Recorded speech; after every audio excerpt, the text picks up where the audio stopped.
여러분 안녕하십니까. 3월 16일 월요일 새벽이 되고 있습니다. 이 새벽이 정말 새날 새벽이 되면 얼마나 좋을까요? 저는 책입니다. 선거 29일 전입니다. 정말 세월 빠릅니다. 어제 뉴스에 했던 여론조사 결과에 화들짝 놀랐습니다. 저뿐일까요? 여론조사기관 엠브레인이 전국 1,008명의 의견을 들은 건데요. 문 대통령 국정평가 조사입니다. 잘하고 있다 50.9%, 잘못하고 있다 44.2%. 솔직히 수치는 중요한 게 아닙니다. 제 예상을 상당히 벗어난 수치인데 저는 수치에 놀란 게 아닙니다.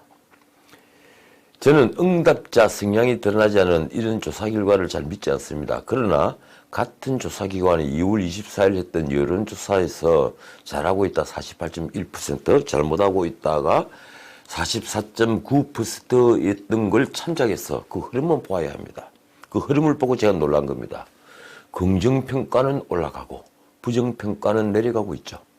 전염병 사태가 한 고비를 넘자 사회적 불안감이 가시고 진보 좌파의 결집 현상이 나타나고 있는 거죠. 그 결집 현상이 너무 빠른 겁니다. 높은 시민의식으로 극복하고 있는 전염병 사태가 문재인 정부에 반전의 기회를 주고 있다고 할까요? 반면 보수 우파는 공천자범에다가 신선한 경선으로 컨벤션 효과를 보아야 할 텐데 그 효과를 전혀 보지 못했습니다. 말하자면 경제 폭망, 사회 혼란 같은 이 정부의 실정에 따르는 반사적 이익을 누리지 못하고 있는 겁니다. 이 조사에 30, 40대의 국정 긍정평가가 부정평가보다 거의 2배 수준이더군요. 놀랍게도 20대와 50대도 긍정평가가 부정평가를 5% 정도 앞섰습니다. 부정평가가 높은 세대는 60대 이상에 불과합니다. 글쎄, 다른 조사기관의 결과가 나오면 또 비교를 해봐야겠죠. 지역적으로도 TK와 PK를 제외하면 서울, 인천, 경기를 포함한 전 지역이 긍정평가가 높았습니다. 이래서 선거는 상대적입니다. 선거는 진영을 다 결집시키죠. 그래서 총선은 정권에 대한 평가이면서도 정당의 정체성과 이미지에 대한 평가이다. 이렇게 말하기도 하는 겁니다. 당대표와 선대위원장의 인기는 비례대표 선거를 포함해서 전체 선거에 영향을 미칩니다. 심하게는 인물과 상관없이 정당에 투표하는 경향으로 나타나기도 합니다. 그런데 총선은 정당 선택 비율에 못지않게 인물 경쟁이 매우 중요합니다. 자신이 지지하는 정당과 상관없이 더 나은 인물에 투표하는 성향이 만만치 않게 크다는 거죠. 그래서 어떤 선거 전문가는 총선은 공천이 선거의 알파요 오메가다. 말하자면 선거의 처음이자 끝이다. 이렇게 말하기도 합니다. 공천 파동 끝에 탈당해서 무소속으로 출마한 후보자가 당선되는 건 바로 그 때문입니다. 이제 이 선거 승패를 가를 승부처인 수도권 대결 구도가 거의 짜졌습니다. 그래서인지 언론사마다 격전지의 여론조사를 해서 발표하고 있더군요. 특히 서울 49개 선거구 중에 37개 선거구에 대결 구도가 짜졌는데 이 승패의 향방은 전체 선거구에 영향을 미치겠죠. 서울의 판세가 총선 전체 판세를 좌우한다고 할 수 있습니다. 4년 전 4.13 총선에선 민주당이 49석 중에 35석을 휩쓸었는데 새누리당은 불과 12석, 그리고 국민의당이 안철수의 인기에 기대어서 2석을 얻었습니다. 우선 각 당의 목표는 어느 정도일까요? 언론사 보도로는 민주당은 목표를 37석 정도로 두고 있다고 합니다. 야, 그 정도였습니까? 통합당은 절반을 넘는 25석이라는데 저도 나름대로 통합당 분들에게 확인해 보았지만 어느 누구도 목표를 모르더군요. 공관위부터 승패 구도를 살피지 않고 공천 작업을 했다는 건 아닐 텐데 말입니다. 어떻든 언론사가 지금 주목하고 있는 서울 선거구는 종로와 동작을 그리고 광진을입니다. 이 세 곳은 야당의 중진들이 출마한 지역인데 여당이 타키 지역으로 삼아버렸죠. 바꾸고 말하면 이 세 곳에서 바람이 어느 쪽으로 부느냐가 인접한 다른 선거에도 영향을 미치게 됐다는 겁니다.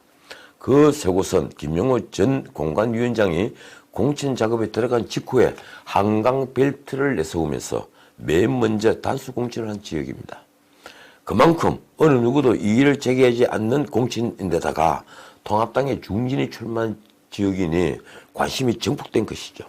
그런데 여론조사 결과는 기대를 무참히 무너뜨리고 있습니다. 대권 주자 간의 빅매치로 주목받는 종로는 아직은 이낙연 후보의 우세가 지속되고 있습니다. 그 우세의 격차가 큽니다.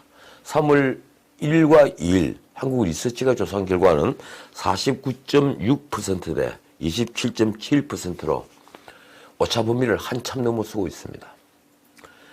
솔직히 샤이 보수층을 감안하더라도 지금 투표하면 황 대표는 낙선하는 것으로 보입니다. 그렇다면 황교안 대표에게 무슨 비책이 있을까요? 저는 이번 공천 과정에 터져나온 잡음을 황 대표가 과단성 있게 정리를 하면 황 대표가 급반전할 수 있다고 봅니다. 지역구를 다니는 선거운동보다는 중앙당에서 제대로 칼을 잡아야만 된다는 거죠. 특히 28일 탈당을 예고한 홍준표 전 대표의 컷오프는 오롯이 지금 황 대표의 짐이 되고 있습니다. 김형호의 손을 빌려 정적을 쳤다는 거죠. 물론 그럴 일은 만무하다고 저는 생각합니다. 그러나 홍 전 대표의 양산 컷오프는 민주당 김두관 후보에게 무혈 당선의 기회를 주는 것으로도 비춰져서 많은 보수층들이 고개를 갸웃거리게 만들고 있습니다. 이런데도 황교안 대표는 왜 이 문제를 방치하는 걸까요? 자신은 모든 걸 희생할 수 있다는 걸 보여줄 때 길은 훤하게 열린다는 진리를 좀 알았으면 합니다. 나경원 전 한국당 원내대표의 지역구인 동작을은 민주당이 저격수로 누구를 배치할까 고민이 아주 깊었던 지역입니다. 김남국 변호사까지 들먹거려졌죠. 많은 저명인사를 가정해서 여론을 살폈다고 하는군요. 결국 이수진 전 판사로 결정이 됐습니다. 두 사람은 고시 6년 서류배로 두 분 다 판사 출신이죠. 민주당이 전략적으로 여야 구도 외에도 세대 교체라고 하는 또 하나의 타깃을 만든 겁니다. 그러고 보니 민주당은 정말 선거 전략이 대단합니다. 그래서 이제 전 원내대표라는 막강한 아우라에도 불구하고 여론조사는 박빙입니다. 3월 12일부터 3일간 한국 리서치가 조사한 결과는 이수진 37%, 나경원 33.4%였습니다. 역시 30, 40대에서는 이수진 그리고 60대 이상은 나경원 후보에 대한 지지가 높았습니다. 다만 당선 가능성에선 나경원 후보가 이수진 후보를 앞선 것이 그나마 위안이 된다 할까요? 나경원 후보에게는 어떤 비책이 있을까요? 저는 나 후보가 디테일에 약한 것이 문제라고 봅니다. 그가 보여준 완벽주의는 보통 사람들에겐 언제나 거리가 있는 것으로 비치죠. 그건 선망의 대상이지 가까이 있는 이웃이라는 느낌은 주지 않습니다. 그래서 나경원 의원의 장점은 선거판에선 의외로 단점으로 작용하기 쉽습니다. 그 점을 극복하지 못하면 이번 총선에서 의외로 고전할 수 있죠. 나 후보는 선거운동을 통해 그런 이미지를 벗어날 것이라고 저는 믿고 있습니다. 그렇다면 광진들은 어떨까요? 저는 짧은 조강연을 할 때죠. 기자들 앞에서 대선 주자들이 험지에 나서지 못하면 한국당을 구할 수 없다는 것을 자주 강조하곤 했습니다. 그때 오세훈은 광진으로 가야 한다고 말을 했는데 제 말을 들은 건 아니겠지만 그 얼마 뒤에 오세훈은 정말 광진을 선택해서 저를 깜짝 놀라게 했습니다. 그리고 지금까지 오 후보는 공을 들여왔죠. 그런데 추미애 의원이 법무부 장관으로 입각하면서 오세훈 후보는 타깃을 잃어버렸습니다. 아마 추미애 의원이 그대로 건재하고 민주당 후보가 됐다면 오세훈은 다윗은 아니라도 적어도 골리앗처럼 비치지는 않았겠죠. 그런데 민주당은 오세훈의 상대로 청와대 대변인을 지낸 정치 신인 고민정을 내세웠습니다. 솔직히 경력 경륜은 상대가 안 되는 후보죠. 문제는 그런 경력으로 인해 오세훈 후보가 졸지에 골리앗이 되어버린 겁니다. 제 방송을 봐오신 분들은 아시겠지만 선거 구도가 다윗과 골리앗의 싸움으로 짜지면 그 선거 승패는 뻔합니다. 그래도 지금 여론조사 결과는 너무 놀랍습니다. 역시 3월 12일부터 3일간 한국 리서치가 조사한 결과는 고민정 43.3%, 오세훈 32.3%입니다. 오차 범위를 넘어선 건 물론입니다. 60세 이상을 제외하면 모든 세대가 고민정 후보를 지지한다고 하는군요. 다만 고민정을 선택한 이유는 67.9%가 소속 정당 때문이다. 그리고 오세훈 지지는 61.1%가 인물 때문이다.